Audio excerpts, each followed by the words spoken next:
Hello everyone, first attempt channel में आपका स्वागत है। आज हम लोग बात करेंगे 11 जेपीएससी मेंस का सिलेबस क्या है।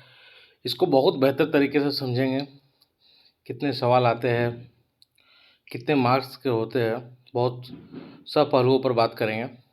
तो आज का जो ये लेक्चर रहेगा सिलेबस पर रहेगा, क्योंकि कोई भी एग्ज़ाम निकालना है तो आपको सिलेबस का पूरा आइडिया होना चाहिए। जिस प्रकार से हमने प्रीलिम्स में हम सब मिलकर तैयारी की और अच्छा परिणाम किए, और उसी तरह मेंस में भी कुछ बढ़िया करने का प्रयास किया जाएगा।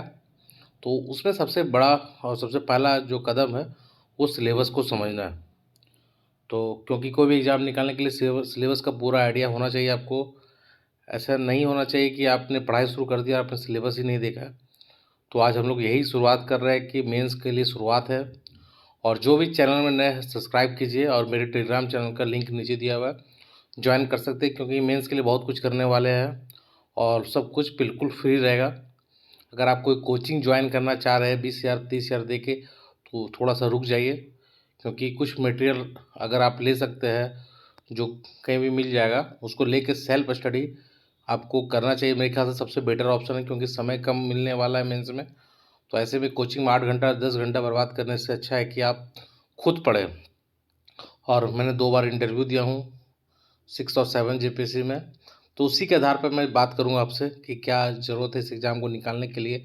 तो सबसे पहले टेलीग्राम चैनल का लिंक नीचे दिया हुआ है, ज्वाइन कीजिए और ज़रूर सब्सक्राइब कीजिए। और जो भी पहले से है उनको पता है कि वीडियो का भी क्वालिटी क्या रहता है। जो वीडियो हम लोग यूट्यूब पर डालते हैं तो जाके देख सकते हैं कि कितने सवाल डायरेक्ट डायरेक्ट सवाल मिले एग्ज़ाम में। तो मेंस में भी थोड़ा सा कुछ और तरीके से स्टार्ट किया जाएगा, कुछ नया तरीके से, ताकि सभी लोगों को हेल्प हो।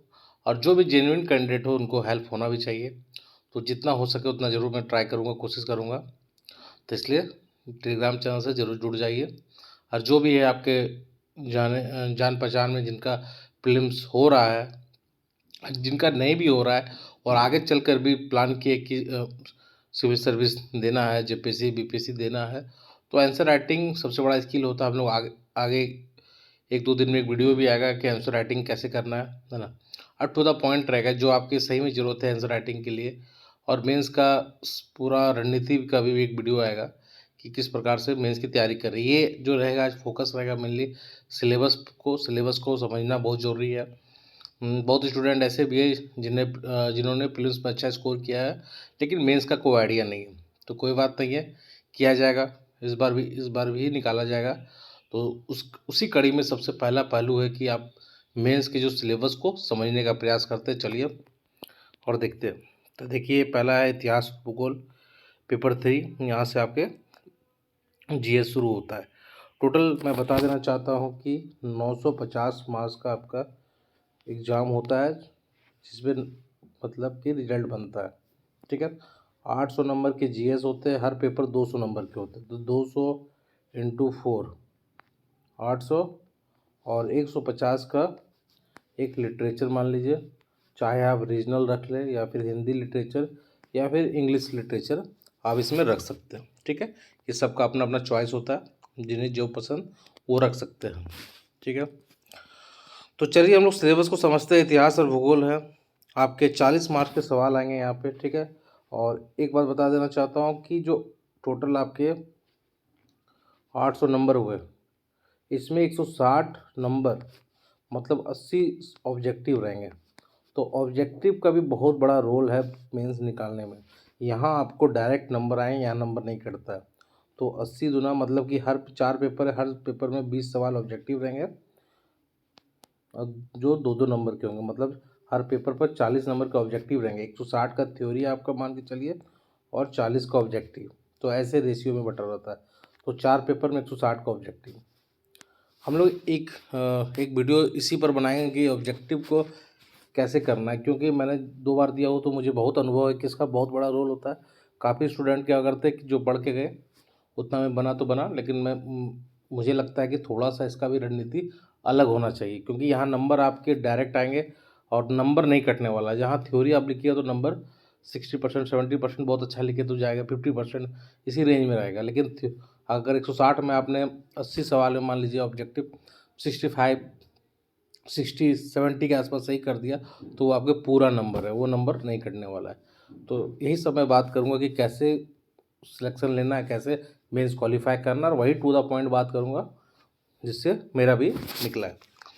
चलिए हम लोग समझते हैं सिलेबस को। देखिए पार्ट 1 टोटल अगर बात करें तो हिस्ट्री में पार्ट 1 है एंशिएंट हिस्ट्री, इसमें इंडस वैली ये सब पढ़ना है ना, लिच्छवी, मगध, मौर्य, ये सब, कुषाण, गुप्ता, हर्षवर्धन, चोला, पल्लव। अभी हम लोग ऊपर ऊपर देख रहे हैं सिलेबस को, क्या समझने का प्रयास कर रहे हैं। तो पार्ट 1 में थोड़ा सा एंशिएंट हिस्ट्री का सिलेबस है। वहीं पार्ट अगर बी में जाए तो मिडाइवल है, गजनी है, दिल्ली दिल्ली है, मुग़ल है, मंगोल है, सूफी है, भक्ति आंदोलन, ये सब है। ठीक है, मुग़ल हो गया है ना, मराठा का राइज ऑफ मराठा हो गया, शिवाजी का अचीवमेंट हो गया, तो ये सब हम लोग को देखने को मिल रहा है। वहीं पार्ट सी में अगर बात करते तो मॉडर्न पीरियड है, इसमें यूरोपीय सेटलमेंट से लेकर 1857 की क्रांति, समाज सुधार आंदोलन, बहुत सारे आंदोलन के बारे में दिया हुआ। हो सकता है कि 40 नंबर, कई बार ऐसा होता है कि 20-20 नंबर के 2 सवाल आ जाए, ये भी हो सकता है कि 10 नंबर के 4 सवाल दे दे। तो सब के लिए आपको रेडी रहना है, मैं सब चीज़ पर बात करूँगा। सोशल रिफॉर्म मूवमेंट का दिया हुआ है, लैंड रिफॉर्म, राष्ट्रवाद का उदय, महात्मा गांधी, तो इम्पोर्टेंट टॉपिक है, इस पर फिर सवाल आएगा आपके। इंडिया आफ्टर गांधी भी पढ़ना है ना, तो जैसे नैम भी इम्पोर्टेंट हो गया, तो नैम आपके लिए इम्पोर्टेंट है। हिस्ट्री ऑफ झारखंड में देखिए क्या करना है, आदि धर्म है, सरना कल्चर, ये बताऊँगा कि झारखंड का जो टॉपिक है उसको कहाँ से तैयार किया जाए, कंसेप्ट का अलग बुक पढ़ना है कि कहीं, तो उस पर भी हम लोग बात करेंगे। ट्रैवल रिवॉल्ट झारखंड, बिरसा ताना भगत, बहुत इंपॉर्टेंट टॉपिक है ये। तो ये 4 है, 4 में आपके कहीं किसी 2 से ही सवाल करना है, चारों से नहीं करना है। ठीक है, ये जो 4 है आपसे मतलब है कि 100 नंबर का आपके हिस्ट्री होंगे, 100 नंबर के ज्योग्राफी होंगे, लेकिन 4 पार्ट है, तो part 1, part B, part C, part D, तो 4 पार्ट से आपको किन्हीं 2 ही पार्ट से सवाल का जवाब देना। 2 पार्ट आप छोड़ भी सकते हैं, नहीं तो बैकअप के तौर पर एक पार्ट आप तैयार करके भी रख सकते हैं। बहुत बेहतर तरीके से हम लोग बात करेंगे इस पर, ये तो आज शुरुआत है और सब पार्ट का बात करेंगे। फिर ज्योग्राफी का बात करते हैं, ये भी 100 नंबर के रहेंगे और 20 नंबर इसमें ऑब्जेक्टिव ही रहेगा। तो इसमें भी 4 पार्ट है। फिजिकल ज्योग्राफी थोड़ा सा बड़ा चैप्टर है, इसमें सब कुछ दे दिया पढ़ने इसमें। Origin evolution of earth, interior earth, Wagner का थ्योरी है, horizontal and vertical distribution of temperature, air mass, front. उसके बाद physical human geography of India, Himalaya के बारे में, मानसून के बारे में आपका एनसीईआरटी से बहुत कुछ कवर होता है, 11 के एनसीईआरटी से। Forest type of distribution, types of soil, natural hazards. उसके बाद पार्ट सी में natural resource of India, land resource, water resource, mineral energy resource, development industries, Weber का थ्योरी है ना, इम्पोर्टेंट है ये। और डी में झारखंड का भूगोल है, देखिए पॉपुलेशन हो गया, इंडस्ट्री डेवलपमेंट हो गया, geography of Jharkhand and resource. तो 4 पार्ट में इसमें भी 2 पार्ट करना है ना, 2 पार्ट आप छोड़ भी सकते हैं, लेकिन चाहते हो बैकअप में तो एक लेके चलते, लेकिन पहले आपको 2 पार्ट अच्छा से कर लेना। अगर 2 पार्ट आपका अच्छा है तो वहाँ से सवाल हो जाएंगे। तो इस तरह से हम लोग पेपर 1 देखें। पेपर 1 में हिस्ट्री और ज्योग्राफी 100 नंबर के हैं, तो 200 नंबर के 160 मतलब थ्योरी है, 40 ऑब्जेक्टिव रहेगा आपका। अब देखते हैं हम लोग पेपर 2, पेपर 4 मतलब जीएस के पेपर, मतलब पेपर 4, ये पॉलिटी, गवर्नेंस, ये सब है। पॉलिटी देखिए क्या है, इसमें कुछ छोड़ना नहीं है, आपको प्रिएम्बल पढ़ना है। देखिए बात क्या है ना, प्रिएम्बल आप सिर्फ पढ़ लेने से नहीं होगा। प्रिएम्बल उसका आपको एक्सप्लेनेशन पता होना चाहिए, प्रिएम्बल में क्या इशू चल रहा है, कौन सा केस क्या है ना, तो ये सब सारा डिटेल पता होना चाहिए। जहाँ प्रीलिम्स में होता है कि आपको थोड़ा सा बेसिक नॉलेज काम हो जाता है, मेंस में उसको एक्सपेंड करना पड़ता है, नॉलेज को आज के डेट से जोड़ना पड़ता है कि अच्छा आज का कुछ मुद्दा है, आज प्रिएम्बल को लेकर कुछ हंगामा है, या प्रिएम्बल को लेकर कुछ न्यूज आ रही है। जैसे आप पढ़िएगा एग्रीकल्चर, तो अभी एमएसपी न्यूज में, तो एमएसपी न्यूज में है तो सिर्फ एमएसपी क्या है उसको सारा आपको पता होना चाहिए, क्या उसका पॉजिटिव है इम्पैक्ट, क्या नेगेटिव है, सरकार क्या कर रही है, कौन कमेटी ने क्या बोला। तो ऐसे मेंस के लिए इस प्रकार से आपको सोचने की आवश्यकता है। सिर्फ प्रिएम्बल आप किसी से रट लीजिएगा तो मान लीजिए प्रिएम्बल पर सवाल आ गया 40 नंबर पर, तो उसको एक्सपेंड करना होगा प्रिएम्बल को आपको, क्योंकि प्रिएम्बल क्या है, क्या इंपॉर्टेंस है, कमेटी ने क्या बोला। आज के डेट में कोई इशू है तो उसको भी जोड़ना पड़ेगा। तो इसलिए थोड़ा सा पेपर पढ़ना ज़रूरी होता है। मैं सबको बोलूँगा पेपर पढ़ना शुरू कर दीजिए और सिलेबस के अकॉर्डिंग पढ़िए।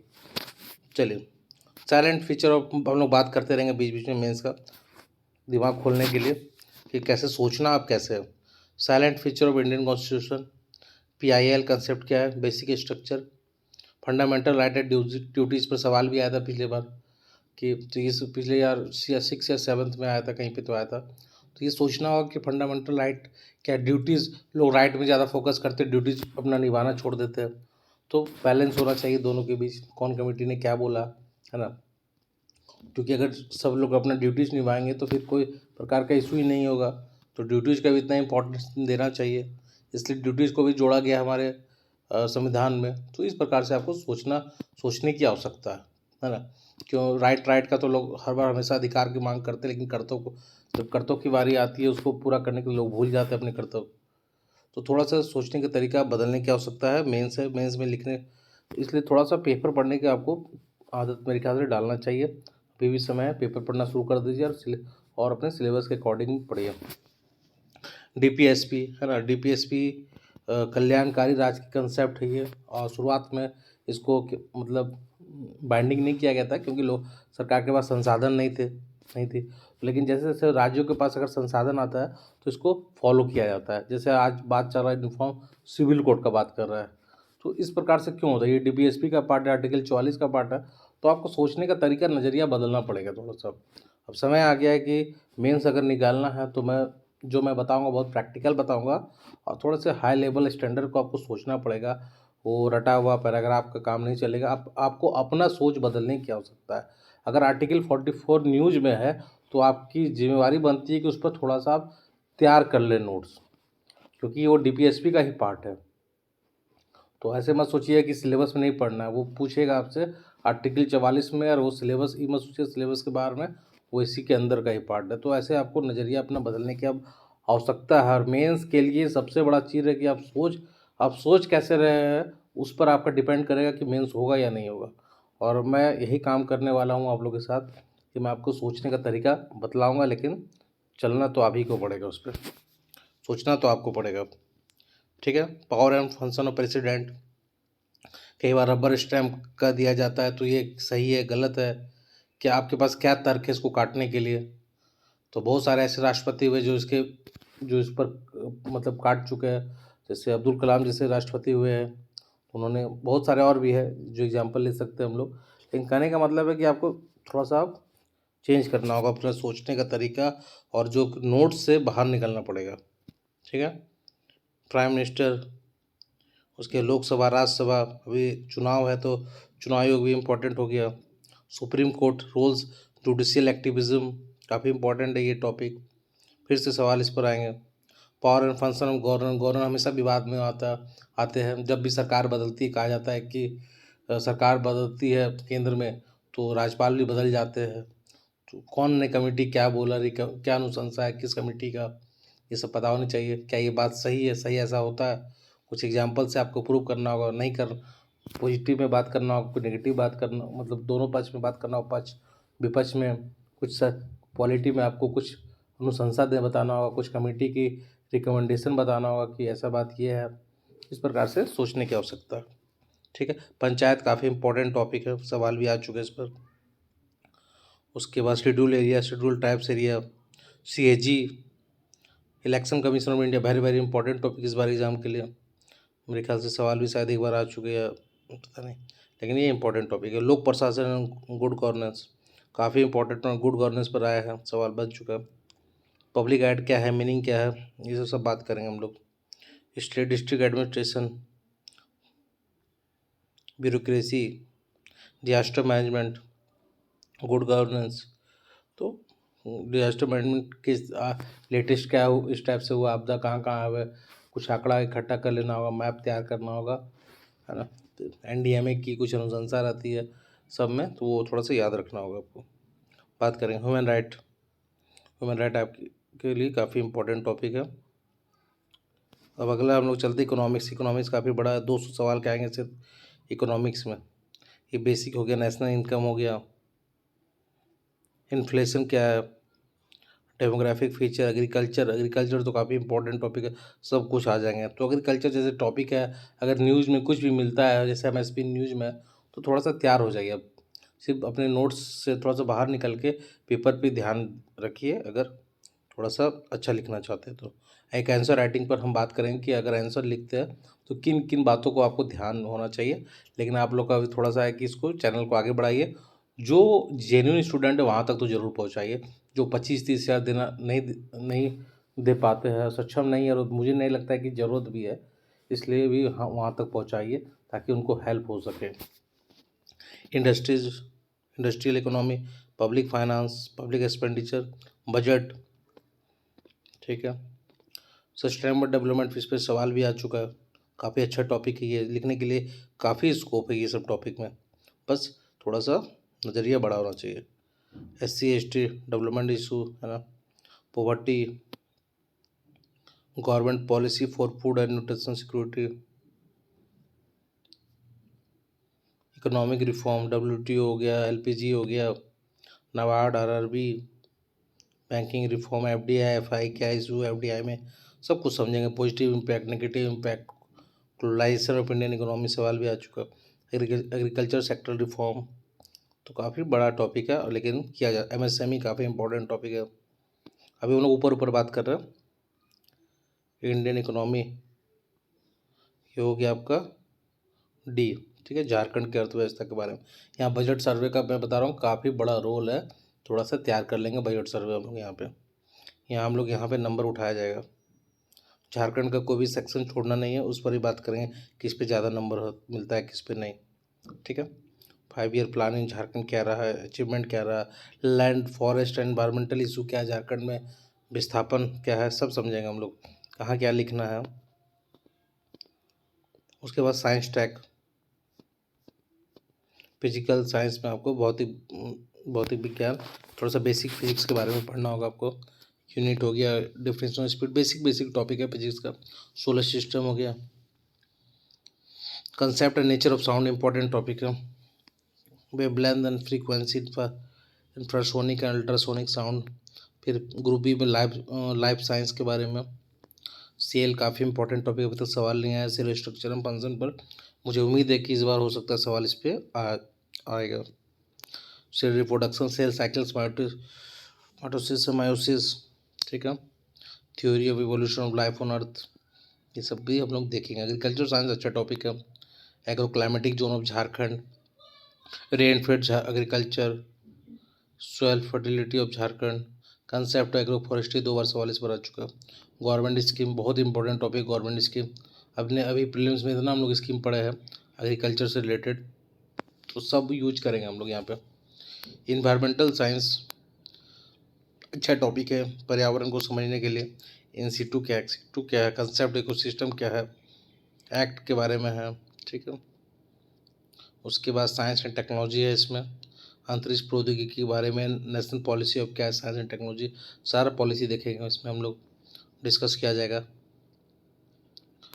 यूज़ ऑफ बायोटेक्नोलॉजी, अच्छा important topic biotechnology in agriculture, सवाल इस पर अभी तक शायद नहीं आया, लेकिन मुझे लगता है कि आज जल्द ही इसको देखने को मिलेगा सवाल। तो कुछ इंपॉर्टेंट टॉपिक पर ही हम लोग बात करेंगे कि कौन सा इंपॉर्टेंट टॉपिक, उसको भी तैयार कर सकते हैं हम लोग, ठीक है। तो इस प्रकार से एक हम लोग ओवरव्यू लेने के बाद मतलब ओवरव्यू लिए है, सिलेबस को समझने का प्रयास किया कि सिलेबस आखिर क्या है। तो निष्कर्ष ये निकला कि 950 मार्क्स पर आपका मेरिट बनेगा। 850 आपके होंगे, 800 होंगे आपके GS, 150 रीजनल, कभी एक वीडियो रीजनल पर भी आएगा, ठीक है।